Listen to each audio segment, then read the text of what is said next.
Hey, good morning. My name is Jody Ozarski. I have the immense privilege of being on the team at the Michigan West Coast Chamber of Commerce, and I have the privilege of welcoming you here this morning for our Wake Up West Coast this morning. As you were coming in, I hope that you noticed the sponsor table from AAC Credit Union. We are so thrilled to have them as our morning legal sponsor this morning. Velvet and team, thank you for continuing to support the work that we do at West Coast. We also have a program sponsor this morning, JR Automation, and they have a great video to tell us a little bit more about JR. So join me in checking out the screen.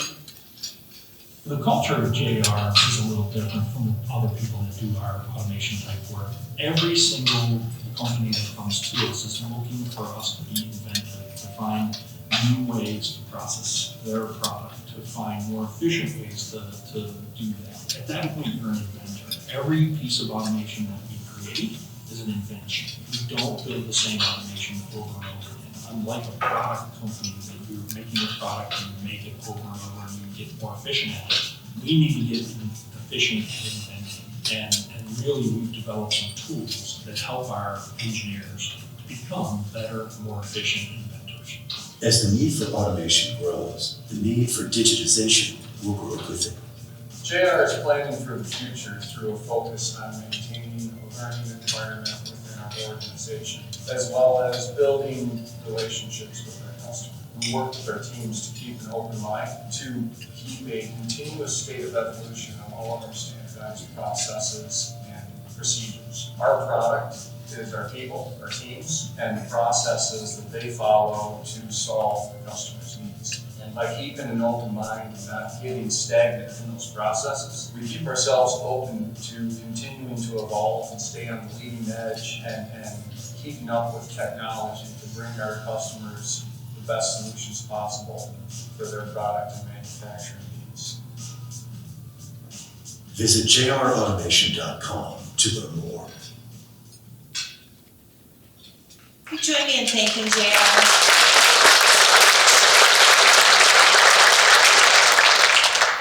So if you've come to a chamber event before, you know that you can expect we will build in some structured networking, and that is absolutely true this morning.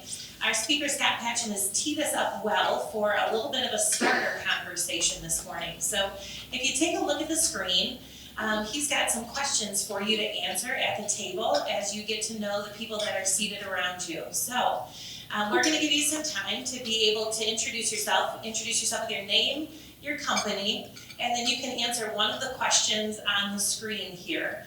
I'd encourage you to maybe have a timekeeper at the table, set an alarm for a minute, make sure everybody has a chance to have their voice heard at the table, and take some time learning a little bit about who's joining you for breakfast this morning.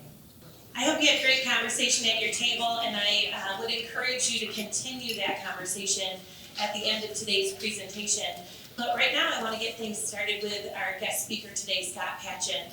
If you've been around the chamber for any period of time, you know that we are EOS junkies. It's the way that we run our organization. It's called the Entrepreneurial Operating System. And for us, part of that journey included working with Scott as our implementer, making sure that we've got some traction going with using EOS. And so Scott has had a profound impact on our organization and frankly on me personally. He's completely changed the trajectory of my career, and so I'm more than excited than ever, no pressure, Scott, to have him here as our speaker this morning. He's a longtime Hollander, he's an executive, he's a coach, he's an author, and today he's our Wake Up West Coast speaker. Please join me in welcoming Scott Patchin.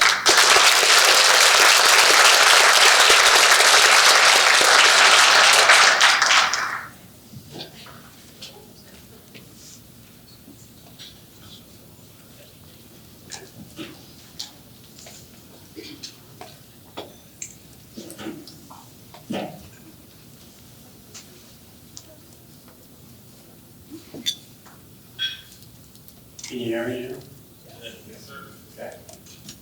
I'm wondering, probably some of you are wondering why I took my shoes off. I'm guessing there's a few of you out here, but I'm probably thinking, I hope he stops at his shoes, otherwise it's going to get uncomfortable.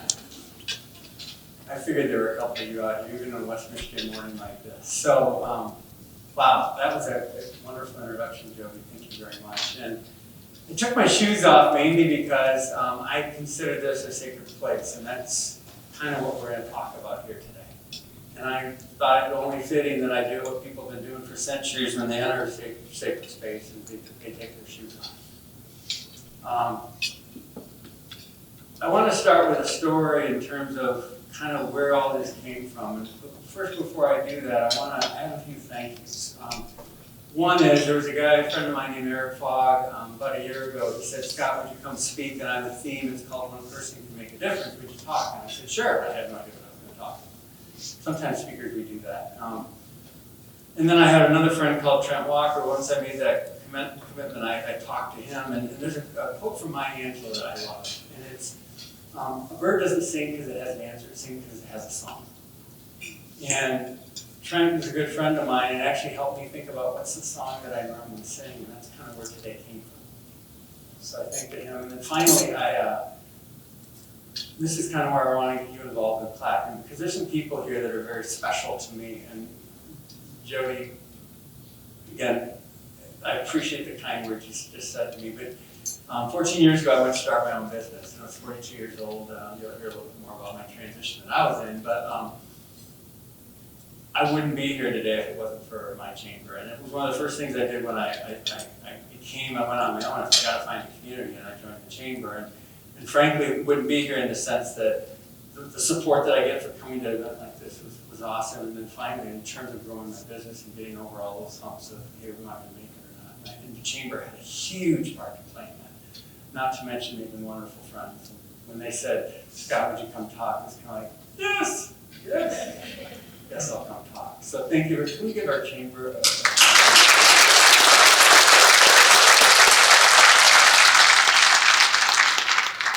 Okay, so what are we going to talk about today?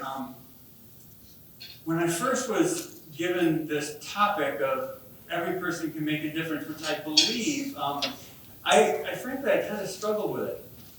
And I looked at it first because I thought, yeah, it's great, every person can make a difference, but what kind of a difference can we make? You know, and it was missing an adjective for me. And so one of the things that kind of hit me is really, and I challenge you to think about this, is what's your adjective in front of difference? What do you want to do? You know, because we can make a positive difference, and we can influence people. And as leaders, you influence people each and every day. Whether you have a manager or a vice president named next to you, or whether you're just, you know, you have I guess a more normal type. You say, Scott, I don't lead any people, you're an influencer, and if you're influencing people, you're a leader. So what kind of difference do I make? And for me, this kind of made me think, okay, what kind of difference do I want to make? And then the other thing that this was missing for me, and frankly, I didn't really have an answer to this until I started putting this presentation together, what's my why? Like, why would I do this? Because in working with adults, you know, primarily adults and leaders that are moving through transitions and moving, you know, from one place to another place, why is such an important thing? Because in why we find the energy to kind of overcome some of the barriers we're going to run into. In why we find kind of that extra resource of to go on a long journey that maybe the answer isn't going to hit you tomorrow. And so two things I want to leave you with as we start today is, one is think about the difference you want to make. What's that word for you? And maybe this is one of those questions I'm going to plan, and it probably won't sprout for you today. Maybe you know it already, but you why. And so one, and you all, I saw everyone go for their paper. Feel free to take notes as you want. Those are for people that want to doodle. I'm going to go around later and see if anybody draws a picture of me. I'd really like to see it.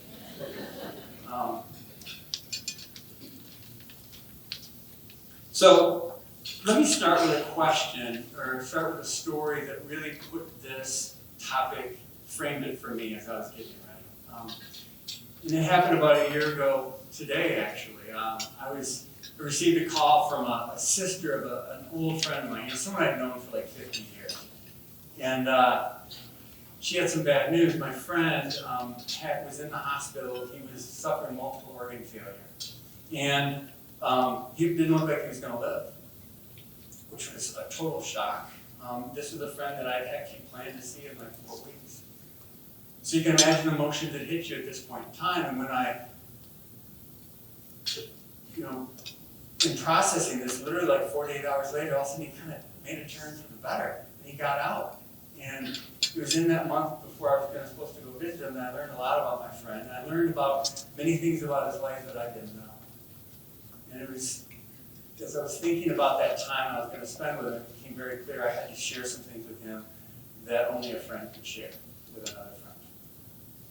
So as I was driving down, before we was there, my wife and I were heading to Florida. We're going to see him the next day. We were going to Friday, or we're going to see him it was Friday. We get a call, and we're a couple hours from his place, and I get a call, and this time it's from his brother. And his brother said, he said, "Hey Scott, we found him unresponsive in his apartment. He's in the ICU and he's on a ventilator. And he's in bad shape. No one's there." So we turned south.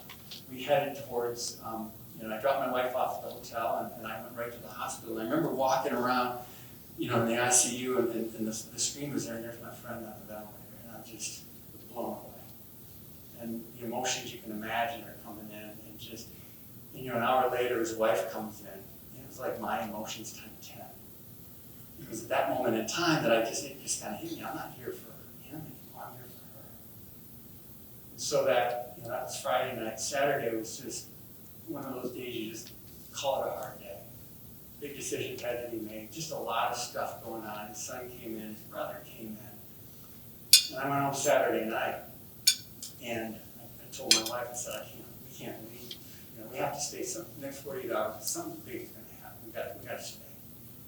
So I went back in Sunday morning again, walked around the same screen, and there he was sitting there smiling at me. Now he was still on a ventilator. His eyes were open, he looked at me, and it was just, couldn't believe it. On one hand, I'm celebrating that, on the other hand, I'm like, oh, crap, there's a lot of big things that are still going to have to happen. I share with you that story as to think about, because as I was preparing for today, sacred places happen all around us every day. And I'm not sharing you that story like you got to master that place, but the one thing that hit me as I reflect back on that moment is sacred places that we commit to, the little things, and many of those questions you talked about, those are those little places that we just love and remember. If you master those places, it's amazing how far that'll take you, because when life hits you and it's big, you'll be ready. And so as we dive into this topic of sacred places, I want to define it. So what's our definition, or my definition of a sacred place? It's right here on this. It's a circumstance or situation where you think, I don't think I'm supposed to be here, but I know or feel I should. Now if you watch my finger, it's a lot of this and then this. And that's the problem. That's the challenge with sacred spaces. When we have a sacred place like that, it's a combination of thinking and feeling. And those two things don't always work together. So as we work through today, I want you to begin to think about what side is your natural way to approach those, and what's the balance that maybe you need. The other thing I'd like to share with you in this definition is you're never alone. I mean, a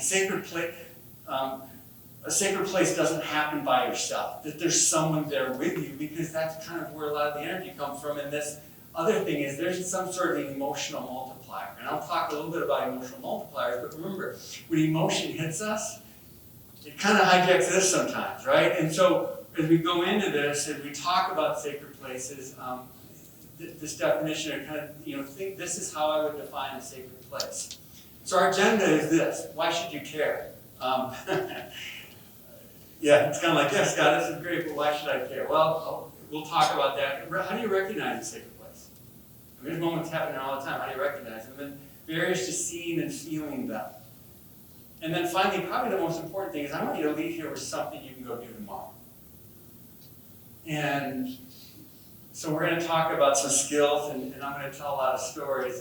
As Jody mentioned, I get to work with a lot of great leadership teams. I'm not sharing any stories in here, by the way, that someone didn't say, yes, Scott, you can share them. Now, I'm not going to share any names or any situations, but they've all been, it happened, and they said, yeah, go ahead and do that.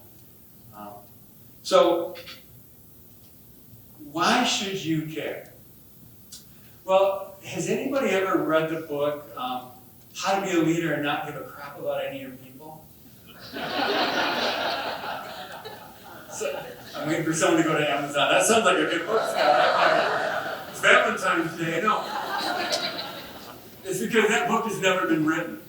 You know, you can go on Amazon and you can Google that, and that book has never been written. And there's a reason it's never been written. One is because if you're really in that role, you're trying to influence people, you got to give a crap about people. And the funny thing is it, I just said crap. I'm sorry about that. So the funny thing about that statement though is how often do we find, and the quote I love from Stephen M. R. Covey is, we judge ourselves based on our intentions, we judge others based on their actions. And that when we care about people, then we really show that we care about people. And probably 90% of my coaching when I was doing a lot of one-on-one coaching was around trying to bridge between here's how they're perceiving you and here's what you're thinking you're doing. And in that space, so why should you care? It's because leadership is about working through people. And so I hope this topic means something to you. And again, I'm not asking who doesn't care about their people, but I just want you to say is we got to bridge that.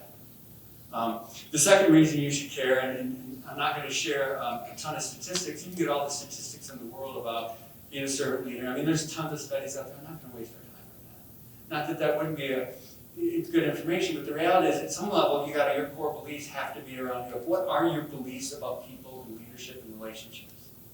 You know, my very first book that I wrote, some of you grabbed that, I saw that, it's free outside if you want to take a look at it. I was challenged, what are my core beliefs? Well, my first core belief is leadership is about working with people to accomplish their goals and the goals of the organization. It's a thing, it's an influence process. It's not a doing something to people. I also believe that while fear motivates in the short term, love motivates in the long term. The more love we can bring, it's not the eros sexual love in the workplace. It's the love of family and friends, and there's lots of different words around love that are outside of kind of sometimes, again, it happens to be on Valentine's Day. Don't want to interrupt your Valentine's Day with another thought. Please don't get the card about friendship love. Go get the other one. Just a little thought. So those are core beliefs of mine. And your core beliefs are the things, hopefully you care because your core beliefs around people are that you want to work with people, and you want to engage people, and you recognize that people want to do more. So hopefully that's hooked you. If it hasn't, if you still want to read that other book, I'm sorry, I'm going to for those of you that are online, I'm going to really disappoint you. Because you kind of always have to just sacred places I'm going to talk about are things from the heart, where the heart matters, and we use the heart to actually persevere through some of the things that are going to hit us. So how do we know that we're in a sacred place? Well, first one I'm going to put up here, and these are the easy ones. I'm not going to talk about any of these today. It's death, divorce, and job loss. These are the three biggest stressors in life. If you ever meet someone who's going through any one of the three of these and they say, I'm okay, they're lying. They're not. And I only say that because I was involuntarily, I got an early retirement package at the age of 42. That's supposed to be funny. Actually, I got fired. And I fired in the sense that I even left my lunch at work tonight, so I was surprised. And one of the things I learned when I went into outplacement is they told me this. They said, Scott, the good news is the top three stressors in life are death, divorce, and job loss. And I'm like, that's number three. That could be worse. And I say that because, since then I've experienced number one twice, very close people in my life. And I get the fact that those are tough places, and they're riddled with sacred places. I'm not necessarily going to talk about today. However, what I want to challenge you with is if you master the things we're going to talk about today, it doesn't make these things easier, but it equips you to step into some tougher places. Recognizing a sacred place, there's some sort of a display of vulnerability. It's funny when we're sharing stories, and I don't know how many people have stories of when people ask for help. Or when somebody says, I don't know, and someone says, the quiet person in the corner says, oh, I know. I'm like, that's vulnerability. Like, they're speaking up, and they might be the most junior engineer, and the senior engineers have great ideas, and they're not trusting themselves, and then also they do. It's like, that's a sacred place. And that vulnerability of, I need help, and I'll talk a little bit more about when we get into those places. It's just, those are ripe with this and this.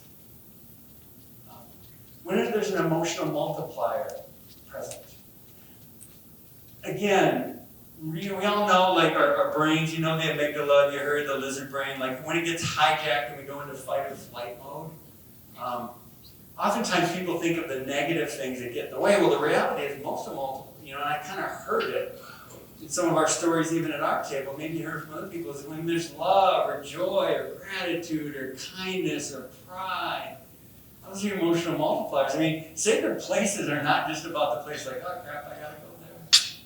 It's like, I get to be here. So when you see those and I call those emotional multipliers because out of that comes a lot of, I'm going to talk a little bit about oxytocin in the brain, and it's like good things are being generated in our bodies when we're there. And yes, there are these things I call clouds. And they're in my book, I talk a little bit about, because seeing these clouds is super important, because when you're in a sacred place, and what you do as a leader and how you help people process and how you process, it's understanding that clouds show up like self-doubt, like fear, like crisis thinking, like ego. You know, ego by itself is neither positive or negative, but when it's too much, when it's too little, it's a lot like self-doubt.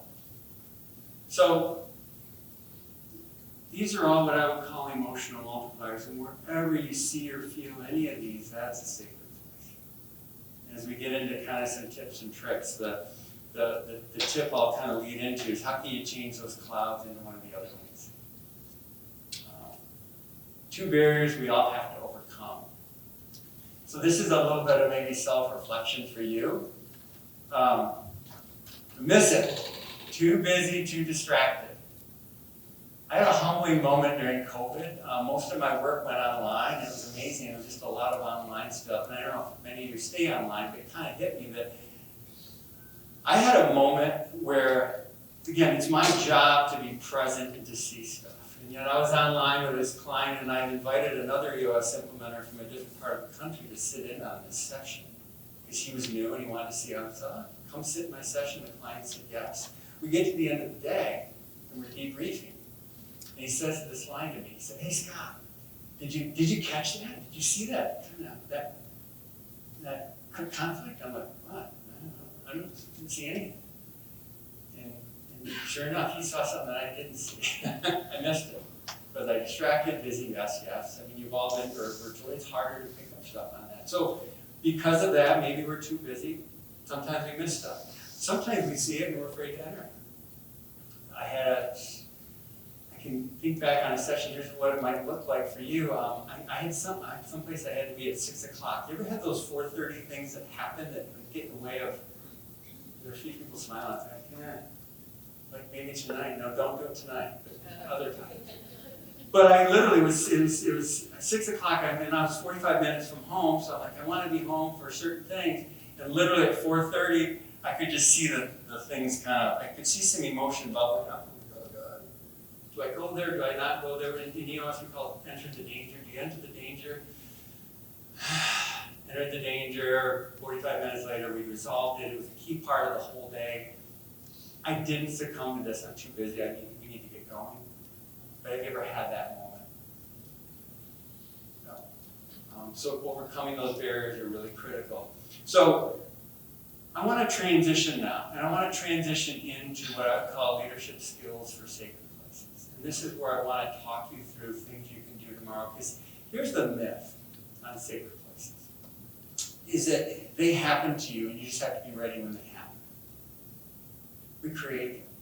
You know, I'm going to teach you not necessarily today. Yeah, we can react to stuff and you'll get it. There's times and you could hear in my story things that I might have done that I had to change, you know, in the middle of stuff, and I had to reset kind of what I was going to work on. But you don't have to wait for them to happen to you.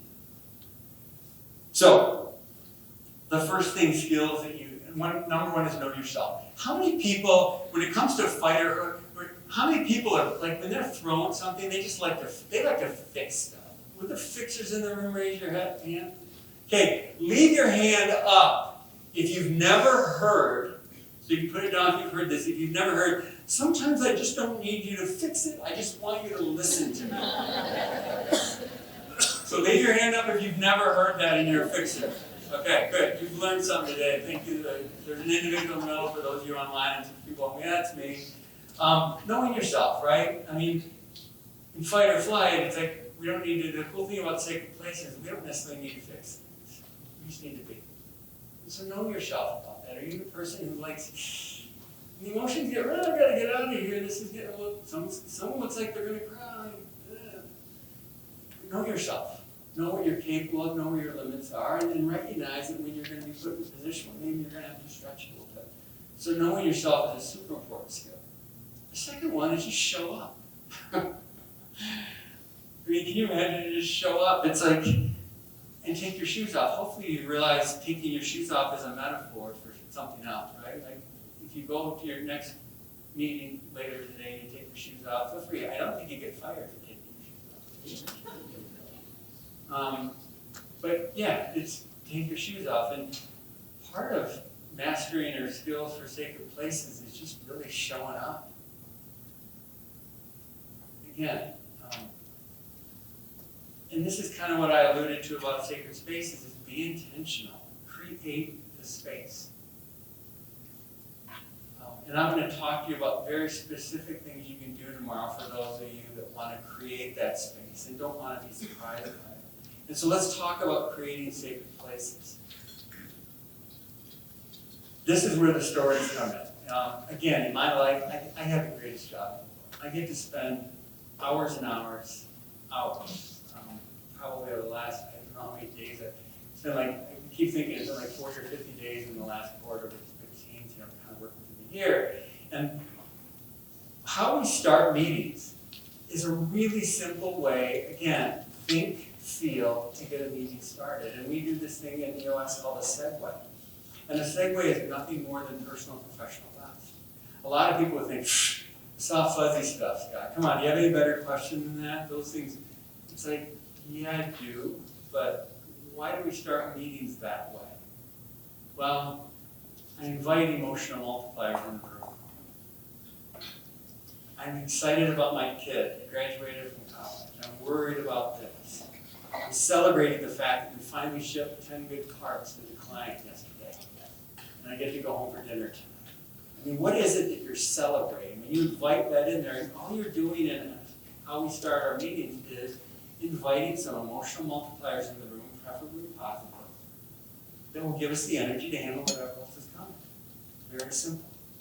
And I'll talk a little bit about the brain in just a second. You have an article in the back about the oxytocin that gets generated. When you get people excited, the brain creates things that keeps them excited, or that makes them trust, or makes them more open to listen to you.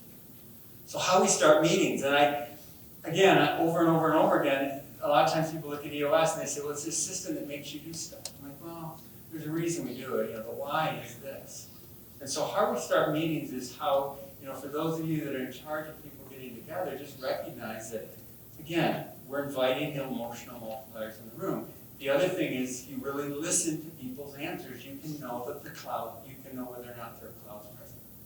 And if there are clouds present, people aren't going to be creative. They're in fight or flight mode. They're going to be worried more about something else than the problem you have in front of them. And a good example of this is 3 times, probably it's happened more than that, but I can think of 3 times I can remember people didn't have anything positive to share.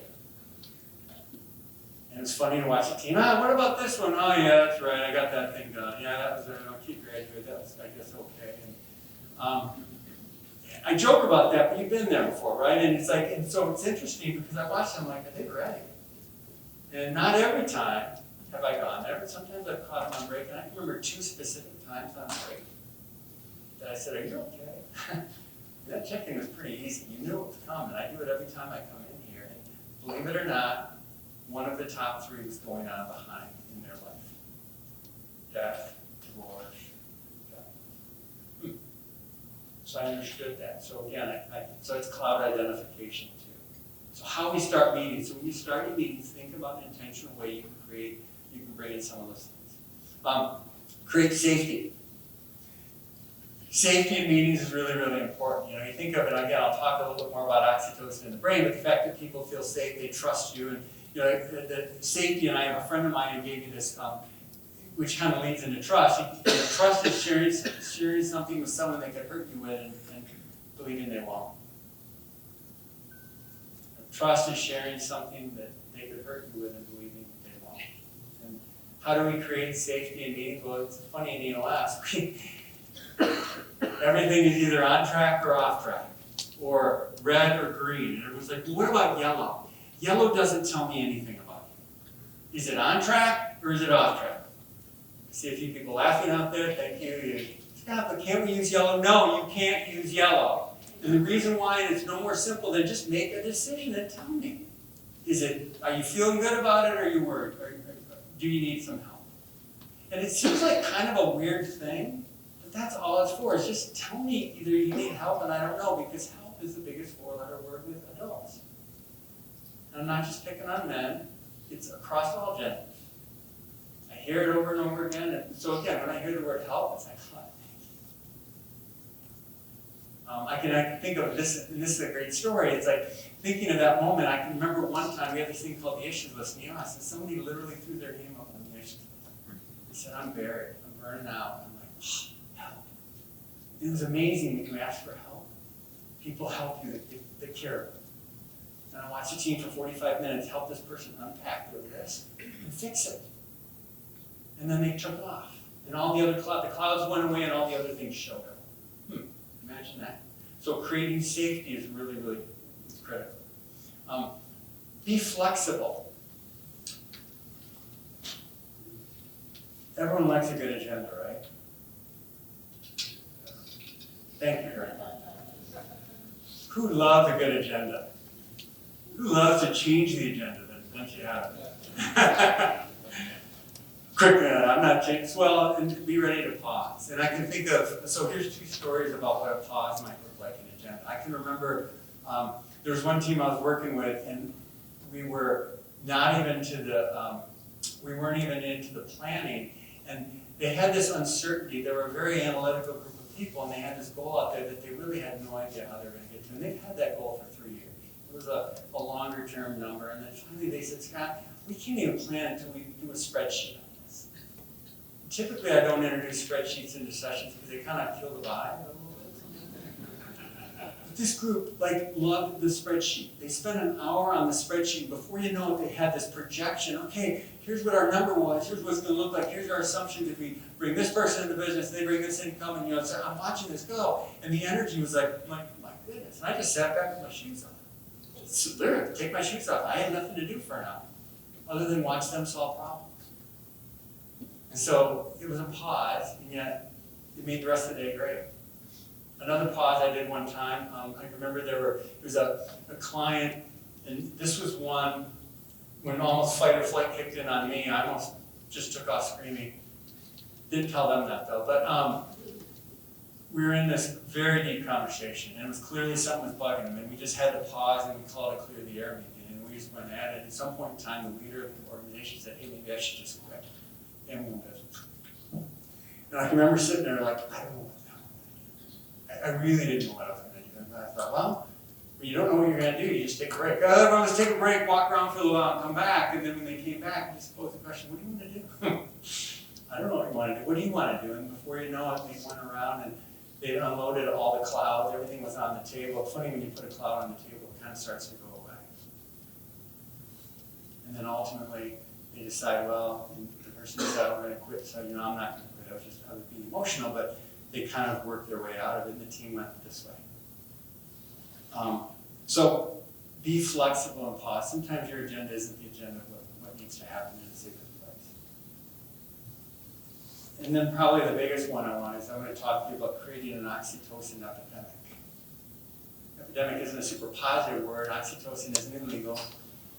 What our body generates. And I know there's some triggers on that. I didn't really want to play around with that word, but the idea is, and there's a great article in the back of your handout that you can read from Harvard Literature. The idea is we can create oxytocin is when it's present in people's brains, we generate for ourselves, we tend to trust more.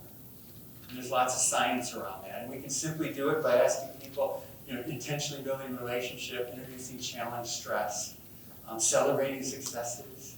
There's lots of things we can actually do to create it. And so anything you can do to create oxytocin in the people on your team and the people on your team is good. Tell me about yourself. Seems pretty simple. Tell me about yourself. When we're intentionally building relationships and people feel that, it generates oxytocin. it's the first, for those of you that are interviewing out here, the first question people tend to ask in interviews, one is because it's easy. Two is because it's meant to relax you. You know it's coming. So just tell me about yourself. You interview better when you have a little oxytocin in you. The second thing is this thing we call the one thing exercise. So when you ask, we never ever do third party like feedback tools. I mean, people do them, but it's like, if we're really a healthy team, let's just go into a room. Let's go around, and the one thing exercise says, tell one thing that you appreciate about the person, and then one thing that they can start or stop doing for the greater good of this team. It's called the one thing exercise. And it's magical in the sense that there's one situation one time we went around, and coming out of COVID, a lot of teams were just kind of worn out. And I found myself actually changing this exercise. It was more of a 3-to-1. We had to lay some love on each other. And there was one particular team that we laid the love on a little bit, and you could just see we weren't even into the second half, and the first part, the person just they were emotional. And in their response to the emotion was like, I've just been working so hard, I'm tired, I feel like a fraud. I feel like every decision I make, I question every decision. At some point in time, I'm going to get found out. You ever been there? And it was a beautiful moment because the team came around and said, I know you're feeling that way, but can I share with you some other stuff? And that one thing exercise, you could see the oxytocin getting generated just from the conversation. And when we laughed, this person, it never became an issue. It probably became an issue with human, but it never became a barrier for them again. So anything you can do to get people sharing and challenging each other is an oxytocin epidemic. And finally, kind of start wrapping up leadership transitions. I'm not going to spend a ton of time on this one. And it's not because it's not important, it's just because, but in leadership transitions, there are tons of sacred places. It's probably the biggest stress, and I met a few of you in here that are new at your job, and this is not to scare you or anything, but 40 to 60% of people who get hired into an organization from outside the organization fail in the first 18 months. I don't share with you to scare, because I share with you the opportunity is with a little bit of help, leadership transitions can be a huge opportunity for sacred places. And I have a couple videos out around that. I'm not going to spend any more time on that just because I want to get you off to your work today. But these are all ways in which you could create sacred places. So the question to you is, which one are you going to do? Because these are the simple ones. As I wrap up today, kind of take us back to this, and I want to finish my story.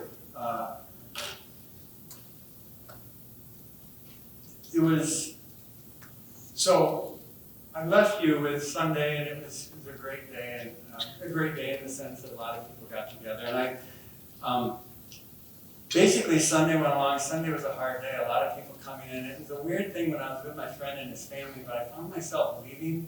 His son was there. His brother was there, his wife was there, and I found myself leaving a lot because a lot of them, they have their sacred places together.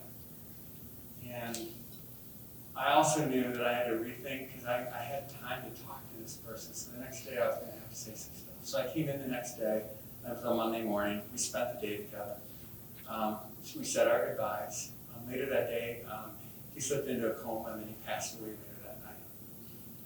And I was invited to come speak and eulogize. It was at a Catholic church, which is a sacred place for me, mainly because I'm not Catholic, and they gave me the podium. I'm like, all right, yeah, I'm not. And I got to spend 5 minutes on my friend, and in the very last part of this, and I asked his wife if I could read you this. This was the end of my tribute to my friend, and I talked about the last conversation, the last sacred place I shared with him. And I said to him, I said, hey, do you believe in Jesus? And he said, yeah.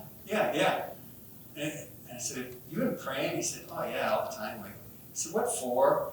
And he quickly responded, for my wife, my kids. And after some final time together, we had one last adventure. It was something we had never done together. We prayed. We held hands. We thanked Jesus for his sacrifice and his promise of an eternity with him. We asked for healing, not just of the body, but the soul. We asked him to forgive our sins. We prayed for his wife, his son, and his daughter, that they would be comforted, given strength, and find love, joy, and the life that is in front of them. And we asked God to give him strength to heal and bless those that were caring for him. And it ended with amen.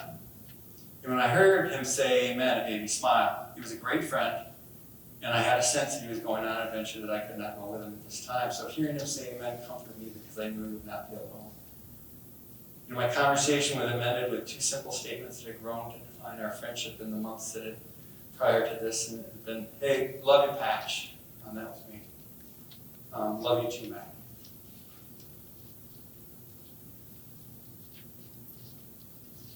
So when I shared that conversation, that was a sacred space, and you could probably, in my definition, you could understand and see kind of what was there. My goal today, and even reading that story, is not to try to convince you of a belief system. Maybe it's not yours. I don't. That's not my point. My point is this: is that when you commit yourself to sacred places, the little things you learn about tomorrow, and the next day, and the next day, life is going to get big at some point in time. When you're a leader, when you want to influence, you're going to get into some big places. What's going to be your rock? You know, I wrote a book for new parents, and it was new fathers, and I found myself, what's going to be your rock? And so, as you leave here today, a couple things I'd like to leave you with is, one, think about your why. You know, what's your why? The second thing is you're in a great position to go influence people. Create sacred places that will change the trajectory maybe of their day, maybe their life. So I hope you heard some tips today that you can go do. And I love to end my talks with a lot of this. So go care for people. Go create some sacred places. Go lead. Thank you.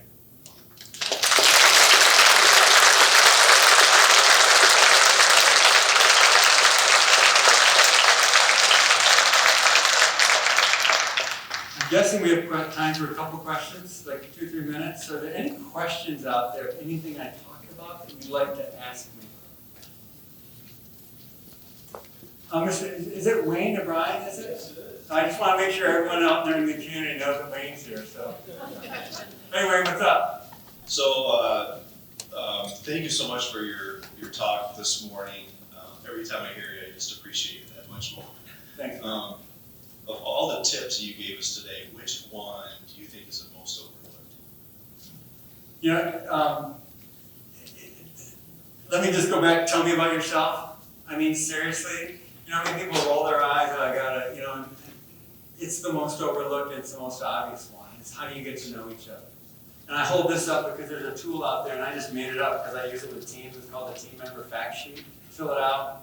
So if you're a new leader and you have someone new on your team, or if you're a new leader, fill it out, hand it to your team, and say, the next 2 weeks, when you fill this out, share it with me. But yeah, it's that one, Wayne. It seems like kind of a rookie, but it's never, ever be tired of asking or answering that question. Thanks, Wayne. Yeah, and I'll restate the question too, but. Scott, thank you. You mentioned in the L10 segue, the check-in, personal professional best, to also keep the leader radar up to sense clouds. Mm-hmm. If you identify a cloud, I think I heard you say at the break time, maybe check in with that person. But between cloud identification and break time, if that person's on tilt, any recommendations of how to navigate that space knowing a cloud exists, but you still got your L10 to go through? Yeah, a lot of it depends, and that's going to have to be a gut call for you. You know, so if someone brings in something heavy, and a lot of it's the team, a lot of times I'll say, are you here? Are you ready? What's up? And I've literally had to clear the air. I've had an hour-long conversation. So you have to kind of play that one by ear. That's kind of a gut call for you. I would say, he said openly and with the group, and I'd say, yeah, it's like, you know, if a team is close, I wouldn't be afraid to stop the meeting and say, hey, what's up? I mean, because I've had people literally wait for 2 days to bring in, you know, I started yesterday thinking about this, and it never left me. I'm like, well, it would have been great to know yesterday. So the sooner the better, but you just have to play it by ear. The reason I went to the break is I didn't know this person very well. And that was kind of my call to try to create it safe for them, and I didn't want to call them out in front of other people. That was it. Does that help? Yes. Okay. One more. Are there any sacred spaces that you still feel like you miss quite a bit, or that you feel quite a bit of fear going into, even from this I work? think you'd have to ask my wife for that. She's not here this morning. By the way, this is gonna replay on TV, so I get credit for recognizing it. No, the ones I miss the most are probably the I don't know. And the reason why is sometimes I've been working with teams, I just don't know what I don't know sounds like from them.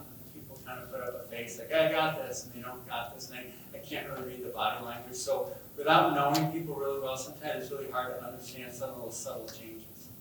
I can tell you that the longer I work with my clients, the more those things don't get by me, because I understand who they are. And they're less likely to put up a face for me. Does that help? Okay. I think that kind of covers it. So we want to get you back on time, because I think that's going to be asked if we finish on time. So, Jody? Good. Hey, will you join me in thanking Scott?